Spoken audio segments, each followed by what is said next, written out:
Cada participante tem 1 minuto para falar o que quiser, não tem tema específico. 1 minuto e passa a vez. Tribuna livre! Bom, pessoal, vamos colocar o nosso reloginho na tela e vamos começar. Eu quero dizer para vocês uma coisa, ó. Primeiro vou colocar aqui o meu minuto, que é o seguinte. Não tem má intenção na produção do programa. A produção faz aquelas perguntas que o público quer. E choveu aqui, e-mail, comentário, mensagem de WhatsApp, do pessoal dizendo, coloca a pergunta do mercado que os dois vão se pegar, coloca a pergunta do mercado que os dois vão se pegar. Então, a gente faz simplesmente o que o público pede. Inclusive, não está aqui hoje, acho que até por isso que ele não está aqui hoje. Matheus Milânio foi um dos caras que já disse, olha, eu quero ver isso aí lá no 10 Fichas amanhã. Ontem, durante a transmissão, o Thales, que pediu para não estar na escala ontem, ele ficou o tempo todo cutucando o narrador ali nas mensagens ali. Então é por aí o negócio. Vocês não sabem, mas tem muito jogo de bastidor, tem muita coisa maluca que acontece entre um programa e outro, não é, Thales? Felipe, eu vou até te falar assim, ó, eu até tava confiando no que o Luciano tava falando ali no início, quando choveu e-mail e mensagem e tudo mais, mas quando ele veio com esse assuntinho de que eu tava cutucando durante a jornada, ele já tá totalmente errado. Eu tava fazendo meu comentário como quem tava assistindo e discordando de alguém, não é nada de implicância, de cutucar. Então eu acho que eles estão nos interpretando errado, Felipe. Eu acho que eles querem causar uma treta onde não há. Então eles querem rachar o elenco, talvez para eles serem a estrela do campeonato, alguma coisa assim. Eu acho que é mais ou menos isso que está acontecendo. Mas bom, Luciano, para mim o mercado simplesmente foi um péssimo jogador ontem, porque eu acho que a característica de um lateral, principalmente, é a defesa, e ele não foi fundamental na defesa. Fez o gol justamente por um oportunismo, foi oportunista, estava lá na frente. Se fosse o Yuri a receber aquela bola, iria fazer. Se fosse o Edenilson, se fosse o Cuesta, iria fazer. E foi o mercado, estava ali na hora, bem posicionado, mérito, mas fim.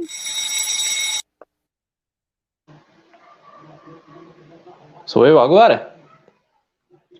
Rapaz, eu gosto de ver o circo pegar fogo. Para mim tem que lançar pergunta polêmica mesmo, tem que promover a intriga aí durante o programa mesmo. E ontem era exatamente isso que estava acontecendo. O Thales falou aí que não, mas ele estava comentando ali para promover intriga e treta durante a transmissão. E o Matheus também foi outro que alimentou a treta, que queria ver a treta acontecendo, comentou depois do jogo que queria ver isso hoje. Eu acho que hoje ele deu migué para não estar aqui, mas ele também ajudou a alimentar nos bastidores a treta, e é disso que o público gosta. O povo gosta de ver o circo pegar fogo mesmo, então tem que lançar mesmo essas perguntas polêmicas, tem que ver o pessoal mesmo se debatendo aí nas questões, e para mim é isso. O Thales ontem, os comentários que ele fez de propósito somente com a intenção de causar treta e mais audiência pra gente. Mais uma vez eu vou ter que concordar 50% com o Thales e discordar 50% do Thales. Primeiramente que ele está completamente certo.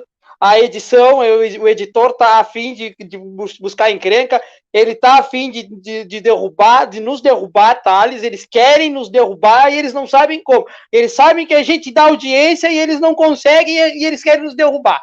A questão é que o seu Matheus Milânio fugiu. Sobrou para nós. Matheus Milânio tá lá em Minas, tranquilo, deve estar comendo o pãozinho de queijo, tá de boa, né? Enquanto nós estamos aqui, ó, lutando. Mas a questão é assim, ó, oportunismo, se oportunismo não vale no futebol, Lewandowski não é um bom centroavante, Harry Kane não é um bom centroavante, Ronaldo Fenômeno não foi um bom centroavante. Oportunismo tá na habilidade do jogador, não é qualquer um que aparece ali. E o Gabriel Mercado foi oportunista e merece 5 pontos. Nossa, ele foi fundo agora. Comparou com o Lewandowski, que é jogada abaixo, mas tudo bem. Eu quero puxar outro assunto aqui. Primeiro que, vamos ver se na sexta o Matheus Milano vem, né? Se recupera aí. Cara, durante o 45 mais acréscimo, o Felipe falou ali em posse de bola e tal. Eu quero dizer que eu gosto da posse de bola, mas eu tenho um porém. Eu gosto do time que joga com a bola e que se propõe a ganhar o jogo e jogar, né? Só tem uma coisa que eu não gosto, é o time ser lento. Eu gosto que tenha posse de bola, mas que com a bola jogue em velocidade, mantendo a posse, mas em velocidade alta. E sempre atacando, e aquele time que também aperta o outro time quando o outro time está com a bola.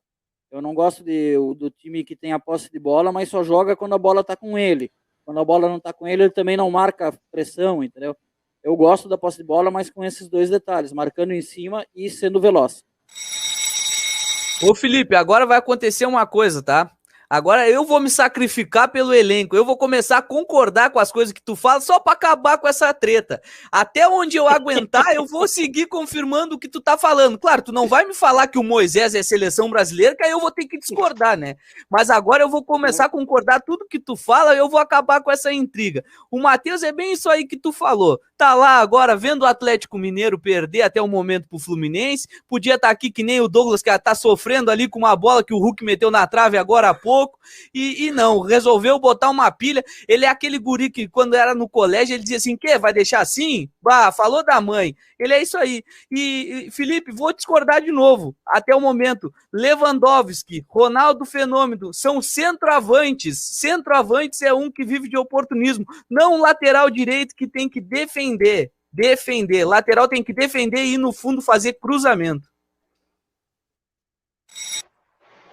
Ô, Luciano, vou ir um pouquinho no que você falou agora. Sim, eu também gosto muito de times que saibam jogar com a bola, mas não adianta nada se você não tem uma defesa de confiança, né? Você tem um time de muita posse de bola, que marca sob pressão, mas se falha a marcação sob pressão, se você não tem uma defesa que te garanta ali uma segurança maior, é botar tudo a perder. Exemplo mesmo, o Galo de 2020 com o Sampaoli. Era um time que marcava em cima, tinha muita pressão, mas tinha uma defesa muito lenta, então deixava sempre o goleiro muito exposto, e isso acabou sendo fatal durante a campanha, que acabou não terminando com o título brasileiro.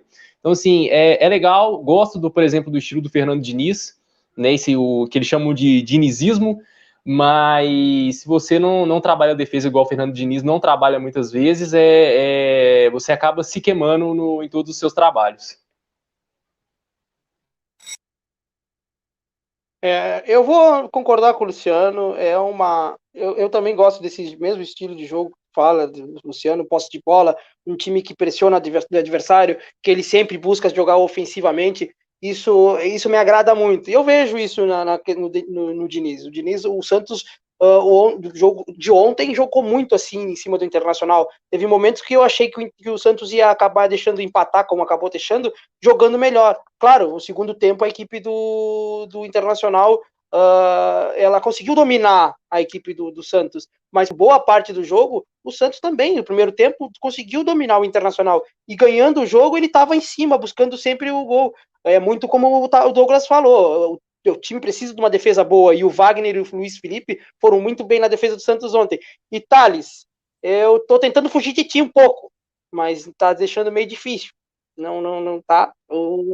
Se preferias a derrota, né? Não, o legal do Thales é que ele abriu o minuto dele falando que ia concordar com o Felipe e encerrou o minuto falando que discordando. Eu achei sensacional. Sensacional. Eu quero usar o tempo que eu ainda tenho também para destacar, né? Que legal que foi a nossa entrevista com o Chinês, o gerente do Paulista de futsal, na sexta-feira passada. Você que não assistiu ao vivo, procura ali no nosso canal de YouTube, ali tá ali, né? Bem o início do programa do 5 contra 5 na sexta passada, em que ele falou ali os projetos de futsal do Paulista, né, a questão do campeonato da Federação e o campeonato da Liga Gaúcha, e o Paulista, né, optando por jogar o campeonato da Federação Gaúcha, né, por conta de todo o histórico, enfim, e que se a federação está errada, tenha que arrumar a federação e não fazer uma liga paralela, né, a posição que ele coloca para justificar o Paulista jogar o campeonato da federação. Luciano ali foi só para não perder o costume com o Felipe, tá? Mas agora eu vou voltar no assunto da posse de bola. Tudo que o Felipe falou a respeito da posse de bola, eu concordo 100%. 100% com tudo que ele falou. Mesmo eu ter discordado ali que o Diniz estava jogando errado, agora eu concordo. Então agora não vai ter mais treta. E, cara, não tem como não destacar o chinês, né? É um cara incrível, teve aqui conosco, agregou muito no programa do 5 contra 5, deixou bem claro, vem fazendo um trabalho gigantesco no Paulista. O Paulista é líder do Gauchão Série Ouro, joga agora no sábado, dia 28, contra o vice-líder, que é a equipe do BGF Futsal. E, cara, a gente vai tentar agora com o 5 contra 5 aproximar mais dessa área de futsal, vamos trazer também assuntos sobre a Taça Quilmes, Taça Liberdade, vamos tentar aprofundar bastante assunto de futsal aqui no Mega Esportes também, e acredito que vamos agregar muito nesse quesito. Dando a minha última opinião com relação a trabalhos assim de treinadores e posse de bola, para mim, o Fernando Diniz, com o trabalho que ele faz aqui nos trabalhos que ele já realizou nos times do Brasil, ele se daria muito melhor na Europa. Acho que assim, se ele vai para fora e implanta esse estilo de jogo, por exemplo, sei lá, no futebol português ou em algum outro país, ele consegue resultados melhores do que aqui no Brasil, porque o Brasil parece que ainda não tá, os jogadores aqui, os times aqui ainda não estão preparados para o estilo de jogo que o Fernando Diniz tem, que o Fernando Diniz tenta propor. É algo assim que a gente vê muito lá fora, nos principais times da Europa, até nos times médios da Europa, mas o Brasil ainda parece que está engatinhando nisso. Eu acho que se o Diniz, por exemplo, fosse um treinador que comandasse algum time lá fora, o trabalho dele daria resultado e ele seria muito mais bem falado pelo próprio brasileiro do que propriamente como ele é falado aqui pelos trabalhos que ele faz aqui no Brasil. E eu concordo plenamente 100% com o Douglas. Cara, e acrescento que a questão não é que o futebol brasileiro não esteja preparado para isso. O jogador europeu é mais disciplinado taticamente, é mais disciplinado tecnicamente. Se tu for pegar o Luiz Van Gaal, técnico hoje da seleção da Holanda, que foi técnico do Barça, do Manchester United, do Bayern de Munique, ele não gosta de jogador brasileiro, porque ele acredita que o jogador brasileiro é indisciplinado, ele não segue taticamente. A época em que ele foi técnico do Bayern de Munique da última vez, ele mandou embora o Lúcio, ele mandou embora o Zé Roberto. O único jogador brasileiro que ficou com ele foi o Dante, porque o Dante teve toda a carreira feita na Europa. Já é um jogador que é acostumado já era um jogador acostumado com o futebol europeu. E eu concordo plenamente, Fernando Diniz daria muito mais certo hoje na Europa do que no Brasil. Pode ser. Não discordo, talvez ele desse mais certo mesmo na Europa do que no Brasil. Mas o problema, às vezes a gente fazer uma figura de linguagem aqui, tá? Não é PlayStation. Às vezes a gente coloca que, o cara chega, aplica um sistema, todo mundo vai obedecer o sistema e pronto. Se fosse dessa maneira, todos os governos se reelegeriam. O cara chega, aplica a ideia dele, a ideia dá certo, dá aqueles resultados lá que ele pensou, deu. Né? É que a gente está lidando com pessoas, com culturas, com métodos, isso é uma coisa que é muito mais do que em torno. E às vezes o cara que é muito mais simples, no Brasil, acaba te dando um retorno melhor, porque aquelas ideias simples já estão enraizadas na nossa cultura. E, de repente, uma coisa mais moderna ainda não está. Completamente próximo. Luciano, o meu último destaque aqui, tá? Que eu vou ter que me despedir, que eu vou sair um pouco mais cedo, é que Grêmio e Flamengo farão os 2 duelos de portões fechados, tá? Tava se cogitando a questão de torcida, mas o governo do estado do Rio Grande do Sul trancou, e o que a CBF colocou de regulamento é que se um jogo não haver torcida, no outro também não irá haver, justamente por essa questão de acontecer uma disparidade, de um ter torcedor e o outro não, mas isso não quer dizer que o Grêmio não esteja preparando para reabrir os portões da arena. De acordo com dirigentes, o clube já debateu internamente que forma irá recepcionar os seus torcedores no estádio. Eu acho que o Grêmio está fazendo certo, estudando a melhor maneira de fazer isso, assim quando o governo do estado liberar, que seja para ser feito de uma maneira bem feita e não como foi feito em Minas, justamente uma vergonha que aconteceu. Mas de resto era isso, um grande abraço para vocês, um bom resto de programa, um abraço e até quarta-feira no Futebol Ultra, Grêmio e Flamengo na Arena.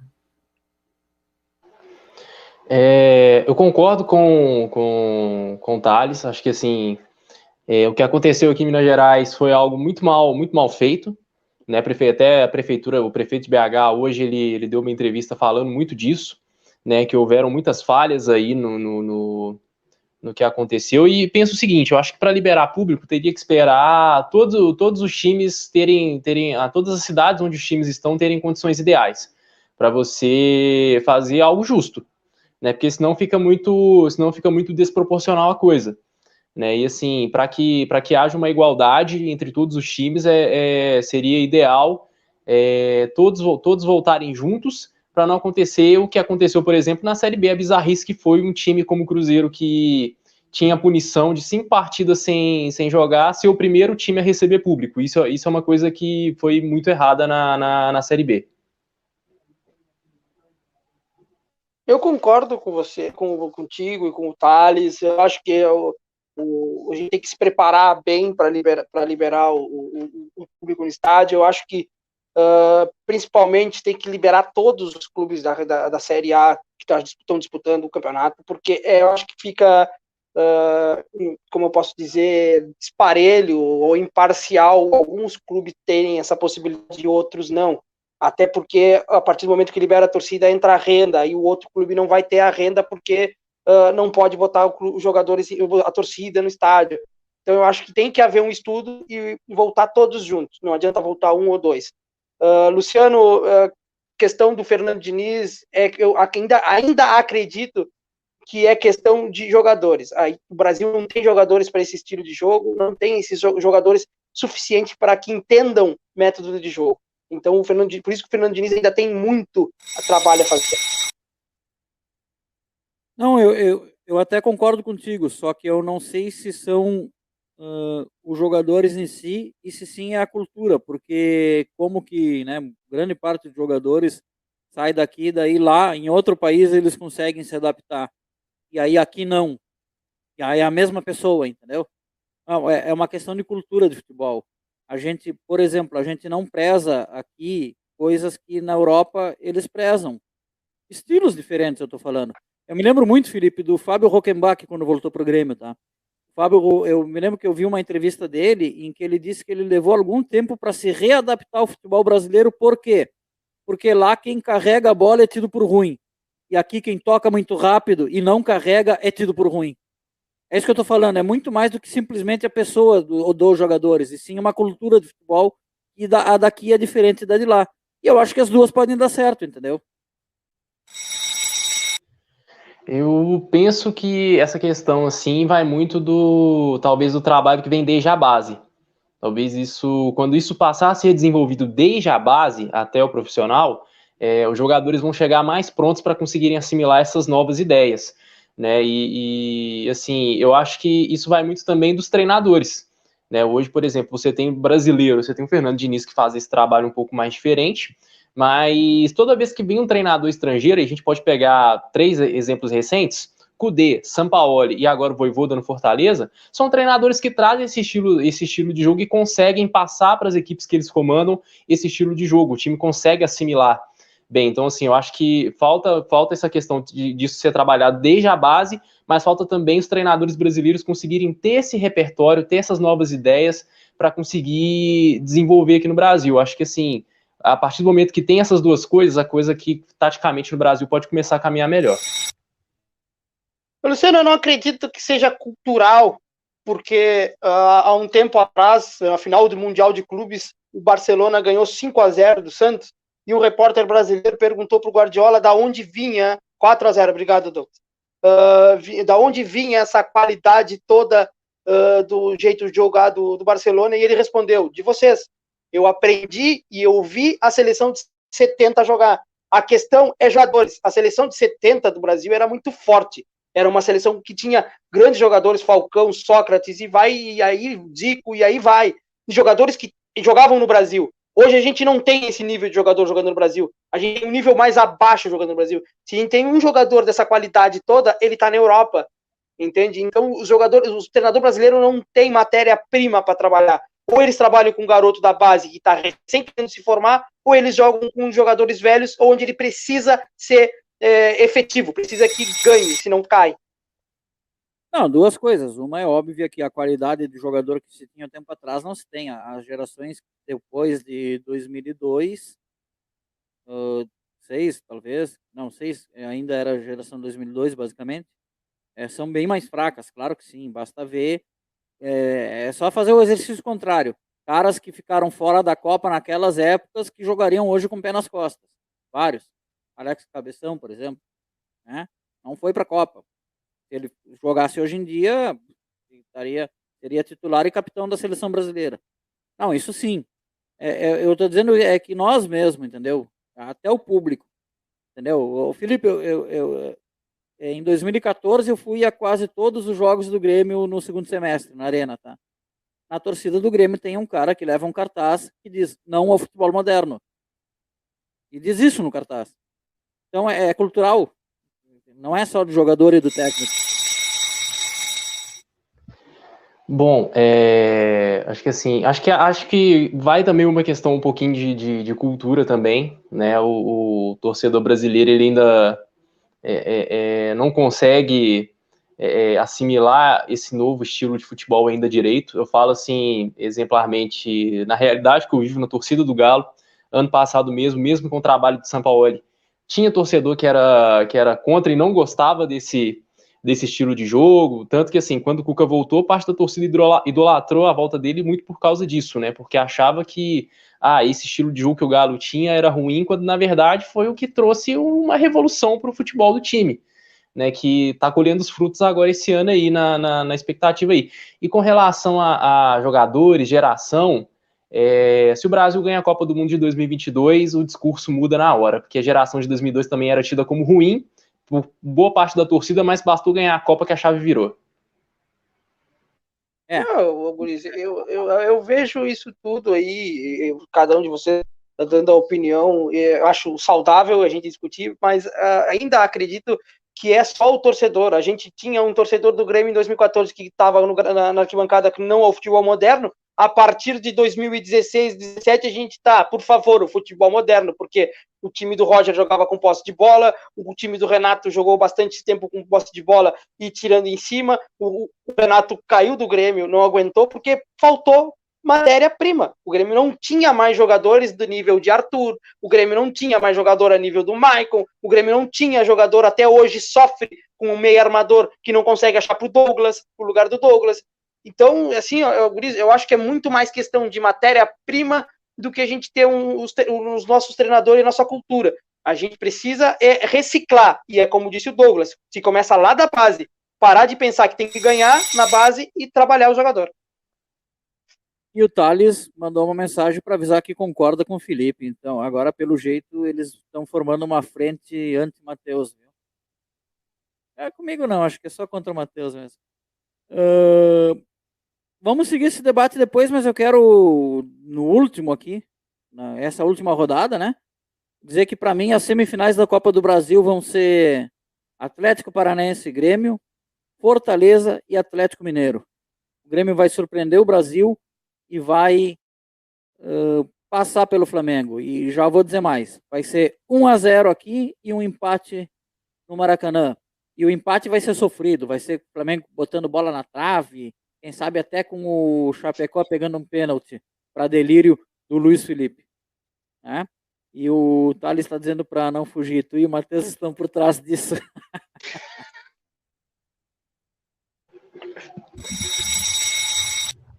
Mas aí o seu palpite aí é para ressuscitar a alma copeira do Grêmio, viu? Porque, sinceramente, eu acho muito difícil do Grêmio conseguir se classificar contra o Flamengo, pela qualidade que o Flamengo tem, pela quantidade de jogadores decisivos que o Flamengo tem. Assim, para mim, eu acredito que passa o Flamengo, pelo elenco que tem. Eu acredito que o Santos passa do Atlético Paranaense pelo momento que o Atlético Paranaense está vivendo, assim, principalmente nos campeonatos nacionais.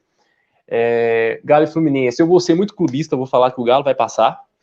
E São Paulo e Fortaleza, cara, é difícil, porque o Fortaleza vem de um bom trabalho com o Vojvoda, mas o São Paulo do Crespo ainda volta e meia dá um suspiro ali de que vai conseguir desempenhar um bom futebol, igual foi contra o Racing.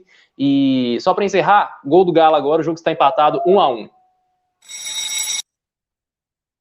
Eu não posso não eu não posso ser, como eu posso dizer, ser contrário à minha opinião mesmo. Para mim, essa Copa do Brasil vai ficar com o São Paulo. São Paulo vai ser campeão dessa Copa do Brasil. E eu não posso dizer também que o Grêmio vai passar do Flamengo. Eu não consigo garantir essa passagem aí do Grêmio. A final, para mim,